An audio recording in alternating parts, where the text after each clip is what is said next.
Olá! Hoje a gente vai mergulhar, assim, bem fundo mesmo, em um único versículo. Provérbios 10, versículo 1. As fontes que a gente tem aqui, olha, são bem completas. Tem análise linguística, exegética, hermenêutica, até umas notas de sermão. A ideia é desvendar o que tem nesse versículo. E o versículo, para quem não lembra de cor, é Provérbios de Salomão. O filho sábio alegra seu pai, mas o filho insensato é a tristeza de sua mãe. Então, bora lá.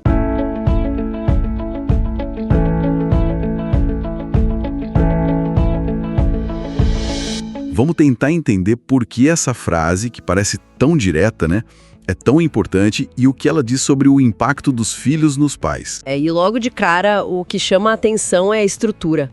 É um exemplo clássico, sabe? Do tal paralelismo antitético. Basicamente, ele coloca duas ideias opostas lado a lado para destacar bem o contraste. Filho sábio traz alegria para o pai. Já o filho insensato traz tristeza para a mãe.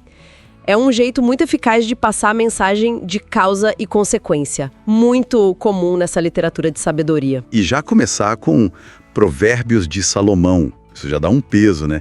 Mesmo que a gente saiba que é uma coleção atribuída a ele. Invoca toda aquela imagem de sabedoria ligada a Salomão lá no Antigo Testamento, prepara a gente para algo importante. Exatamente. E essa importância fica ainda mais clara quando a gente olha para as palavras originais em hebraico. Por exemplo, o filho Raham, que a gente traduz como sábio, não é só ser inteligente e esperto. No contexto de Provérbios, Raham é alguém que teme a Deus, que vive com discernimento moral, sabe? É uma habilidade de viver bem. Entendi. É mais sobre caráter do que QI, digamos assim. E o oposto, o insensato? Ah, o Quesil. Esse é o insensato ou tolo. É o contrário mesmo. Não é só alguém que erra de vez em quando. É o teimoso, cabeça dura, moralmente meio obtuso, sabe? Alguém que rejeita conselho, que despreza a sabedoria que vem de Deus. É uma atitude de vida. Certo. Então não é só falta de inteligência, é uma escolha moral. E como isso se conecta com a alegria do pai e a tristeza da mãe? A conexão é direta e bem forte. O verbo hebraico yassamar, alegra, ele indica que a sabedoria do filho causa ativamente essa alegria no pai, no Ave. Por outro lado, a palavra para tristeza, tugath, associada à mãe, imo, é mais pesada. As fontes ressaltam isso. Não é uma decepçãozinha, é descrita como uma angústia profunda, uma dor emocional bem intensa mesmo. Nossa, tugath, angústia profunda ligada à mãe. Isso é interessante. As fontes dão alguma pista do porquê essa distinção? Pai associado à alegria, mãe à angústia? Sim.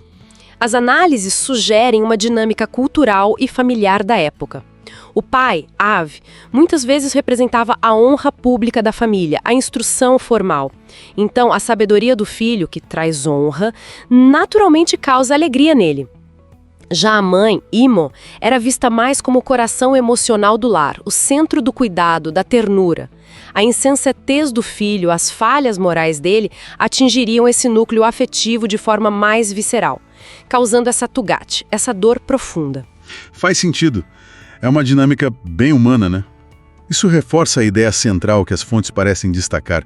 As escolhas dos filhos têm um impacto emocional direto e muito forte nos pais. Exatamente. E esse princípio, olha, não envelheceu nada. A sabedoria vivida traz alegria, traz honra. A insensatez escolhida, a teimosia moral, causa sofrimento real. Nossas ações, elas ecoam, sabe? Especialmente nos relacionamentos mais íntimos. E as fontes, elas sugerem aplicações disso para hoje em dia. Além, claro, da relação óbvia entre pais e filhos. Sim. Falam bastante disso. Claro, o impacto na família, na educação, isso é central. Mas elas também estendem a ideia, por exemplo, para relações de mentoria. O desenvolvimento ou a falta dele, do discípulo afeta o mentor. Né? E tem também uma leitura teológica que aparece principalmente nas notas de sermão. Uma leitura teológica? Como assim? É a ideia de que, numa perspectiva de fé, o comportamento daqueles que se consideram filhos de Deus também reflete essa dinâmica.